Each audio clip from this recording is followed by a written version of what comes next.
अस्सलाम वालेकुम नाज़रीन, मैं हूं आपका मेज़बान अब्दुर्रहमान और आपके लिए आज मैं 3 खुशखबरियां लेकर हाज़िर हुआ हूं। सबसे पहली खुशखबरी पाकिस्तान में मुसलसल बढ़ती हुई मोबाइल फ़ोन बनाने की सनत से मुतालिक है, जिसके अंदर अब तक 33 फैक्ट्रियां लग चुकी हैं और सन 2020 के अंदर पाकिस्तान ने सन 2019 की निस्बत 1755% ज़ायद मोबाइल फ़ोन बनाए हैं। उसको डिस्कस करेंगे। उसके बाद आज की दूसरी खुशखबरी जो है वो कौमी असम्बली ने एक अहम बिल में तरमीम पास की है। वो ये है कि पाकिस्तान में अब करप्शन करने वाले को 7 साल की बजाय 10 साल की कैद मिला करेगी। वो बहुत अहम अमेंडमेंट है, उसको डिस्कस करेंगे और आखिर में हम नज़र डालेंगे ILO इंटरनेशनल लेबर ऑर्गेनाइजेशन ने ये पाकिस्तान को एक नवीज़ सुनाई है कि पाकिस्तान दुनिया का तीसरा बड़ा मुल्क है जो कि टेक्निकल मैन पावर दुनिया भर को फ्राहम कर रहा है, जो कि IT सर्विसेज से रिलेटेड है। इन तमाम चीज़ों को हम डिस्कस करेंगे। आइए चलते हैं आज की पहली खुशखबरी की तरफ, जो कि PTA पाकिस्तान टेलीकम्युनिकेशन अथॉरिटी ने दी है, जिसने ये पाकिस्तानियों को नवीज़ सुनाई है कि पाकिस्तान में मोबाइल फ़ोन की जो सनत है वो अब बिल्कुल छोटे लेवल से लेकर अब दरमियाने दर्जे में शुमार होने लगी है। उसकी वजह ये है कि इस वक्त पाकिस्तान में मोबाइल फ़ोन बनाने के 33 असम्बली लाइन फैक्ट्रियाँ काम कर रही हैं और उन्होंने जो वर्किंग स्टार्ट की है वो बड़ी इनिशियल स्टार्ट की थी। ये तमाम फैक्ट्रियाँ इतनी तेज़ी से क्यों बढ़ रही हैं? क्योंकि जब PTA की हुकूमत आई तो सन 2019 में PTI ने एक नया सिस्टम लॉन्च किया जिसके तहत पाकिस्तान में कोई भी स्मगल्ड मोबाइल फ़ोन इस्तेमाल नहीं हो सकता। इस सिस्टम का नाम था DIRBS device identification registration and blocking system. इस सिस्टम के तहत सिर्फ वही मोबाइल फ़ोन चल सकता था जो कि हुकूमत के पास टैक्स अदा करने के बाद रजिस्टर्ड था। उसका फ़ायदा ये हुआ कि मुल्क में जो 70-80% मोबाइल स्मगल होता था वो स्मगलिंग बिल्कुल बंद हो गई है। तो लोगों ने अब लीगल चैनल से पाकिस्तान के अंदर तो मोबाइल इंपोर्ट कर रहे हैं और अब मुकामी सतह पर मोबाइल फ़ोन बनना शुरू हुए हैं क्योंकि उसके ऊपर टैक्सेस कम हैं। इस सिलसिले में ये डिरबिस का सिस्टम इंस्टॉल हुआ था सन 2019 में। वहाँ से लेकर अब तक 2 सालों के दौरान पाकिस्तान के अंदर 2.5 करोड़ मोबाइल फ़ोन बन चुके हैं। और अगर हम स्मार्टफोन्स की बात करें तो उनके अंदर सन 2019 में पाकिस्तान ने सिर्फ 1,19,639 मोबाइल फ़ोन स्मार्टफोन्स बनाए थे। सिर्फ कितने? 1,19,639, जो कि ना होने के बराबर है। जबकि सन 2020 में पाकिस्तान ने इसको बढ़ाकर 21 लाख से ज़ायद स्मार्टफोन्स पाकिस्तान में बने हैं, जो कि अगर जंप देखा जाए तो 1755% का ये जंप बनता है। ये बहुत बड़ा जंप है। इसी के साथ ये जो तरक्की का सफ़र है सन 2021 में भी जारी है। सन 2021 के पहले 2 माह जनवरी और फरवरी को देखें तो इन 2 माह के अंदर ही पाकिस्तान ने 12,10,000 स्मार्टफोन्स बना लिए हैं और उम्मीद ये है कि इस साल पाकिस्तान 72 लाख स्मार्टफोन्स खुद बनाएगा। और अगर इनके अंदर मुकामी सतह पर बटनों वाले जो फीचर फ़ोन होते हैं उनको भी डाल लिया जाए तो इस साल इंशाअल्लाह पाकिस्तान 1.5 करोड़ मोबाइल फ़ोन अपने मुल्क में बनाएगा, जो कि हमारी कुल ज़रूरत का तकरीबन 50% बनता है। तो ये पाकिस्तान के लिए बड़ी अच्छी खबर है।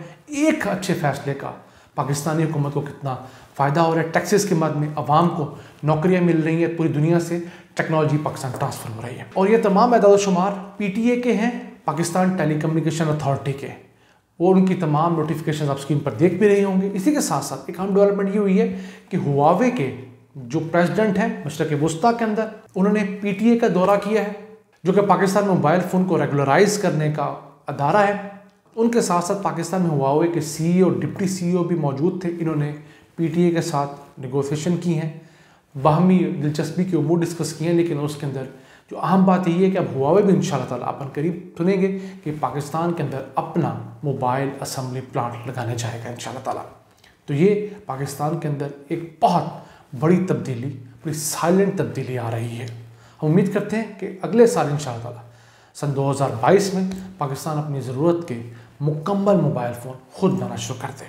इन अल्फाज के साथ हम चलते हैं आज की दूसरी अहम खुशखबरी की तरफ, जो कि कौमी असम्बली से आई है, जहाँ पर इंसदाद बदअनवानी एक्ट में तरमीम की गई है, जिसके तहत जो करप्शन करने वाला आदमी है, खा वो सरकारी मुलाजिम है या उसने सरकारी फ़ंड में खुर्द-बुर्द की है, तो उसको पहले 7 साल की कैद हुआ करती थी, अब उसे बढ़ाकर 10 साल की कैद कर दिया गया है। और ये भी एक उसके शिक में चीज़ डाल दी गई है कि अब किसी भी ऐसे मुलजिम को, मुजरम को 5 साल से कम कैद नहीं सुना सकती अदालत। पहले ये होता था अदालतें 2-3 साल की कैद सुनाकर छोड़ देती थी और उनकी बासानी कम कैद होने की वजह से जमानत हो जाती थी। अब चूंकि 5 साल की कम से कम कैद है, जो जज साहब देंगे वो कम से कम 5 साल की कैद देंगे, 5 से ज़्यादा देंगे, 6, 7, 8 साल, 10 साल तक कैद हो सकती है। ये तरमीम कौमी असम्बली में पास होगी या अनकरीब सेनेट में पास हो जाएगी, क्योंकि पीटी और उनके इत्तेहादियों की सेनेट में अक्सरियत है। तो हम उम्मीद करते हैं इंशाअल्लाह इसी तरह आहिस्ता आहिस्ता करप्शन के ख़िलाफ़ पाकिस्तान में कवानीन सख्त होंगे। कवानीन सख्त होंगे तो हमारी अदालतें भी करप्शन के ख़िलाफ़ तगड़े फैसले दे सकेंगी। हमारे चूँकि कानून में सुकम होता है, जिसका फ़ायदा उठाकर हमेशा ये करप्ट लोग बच जाते हैं। अगर हम अदालतों के हाथ स्ट्रॉन्ग कवानीन के ज़रिए मजबूत कर दें तो हमारी अदालतें भी इन करप्ट अनासर को तगड़े तरीके से पकड़ने में कामयाब हो सकेंगी। इसी के साथ हम चलते हैं आज की तीसरी और आखिरी खुशखबरी की तरफ, जो कि एक इंटरनेशनल इदारे इंटरनेशनल लेबर ऑर्गेनाइजेशन की तरफ से आई है, जिनका कहना यह है कि पाकिस्तान जो है वो दुनिया का 3rd largest contributor for technical man power for online services है। यानी कि पाकिस्तान के नौजवान जो हैं वो दुनिया में ऑनलाइन सर्विसेज के अंदर तीसरे बड़े कंट्रीब्यूटर हैं, यानी कि टेक्निकल लोग कंट्रीब्यूटर हैं। इसका मतलब क्या हुआ कि ये टेक्निकल लोग जो है आईटी से रिलेटेड हैं, मेजॉरिटी के, इनकी इनकम भी ज़्यादा है। तो उस वजह से पाकिस्तान आहिस्ता आहिस्ता दुनिया के चंद उन बड़े ममालिक में शुमार हो रहा है जो कि आईटी की फील्ड में, कंप्यूटर की फील्ड में, सॉफ्टवेयर की फील्ड में दुनिया में बहुत आगे जा रहे हैं। तो इसी के साथ साथ पाकिस्तान दुनिया में तीसरा बड़ा फ्रीलांसर मुल्क बन के भी सामने आया है। और इसके साथ साथ पाकिस्तान जो है अब स्टार्टअप्स की दुनिया में भी दुनिया के 3 बड़े सफ़े अव्वल के ममालिक में शुमार होने शुरू हुआ, जो कि अमर्जिंग ममालिक हैं, जिनके अंदर ब्राज़ील है, यूक्रेन है, पाकिस्तान है, इवन टर्की, ईरान पाकिस्तान से पीछे हैं स्टार्टअप्स की दुनिया में। तो हुकूमत को चाहिए कि पाकिस्तानी नौजवानों के स्टार्टअप्स में मदद करें। हुकूमत को चाहिए कि पाकिस्तानी नौजवानों को आईटी के रिलेटेड तमाम फील्ड्स में सपोर्ट फ्राहम करें। याद रहे ये तमाम चीज़ें जो पाकिस्तानी नौजवान अचीव कर रहे हैं उसमें हुकूमत का हिस्सा शायद 10 से 20% है, इससे ज़्यादा नहीं। वो सब कुछ अपनी मेहनत, अपने वालिदैन के पैसे पे, अपने टैलेंट और अल्लाह के दी हुई तमाम चीज़ों की निस्बत कर रहे हैं।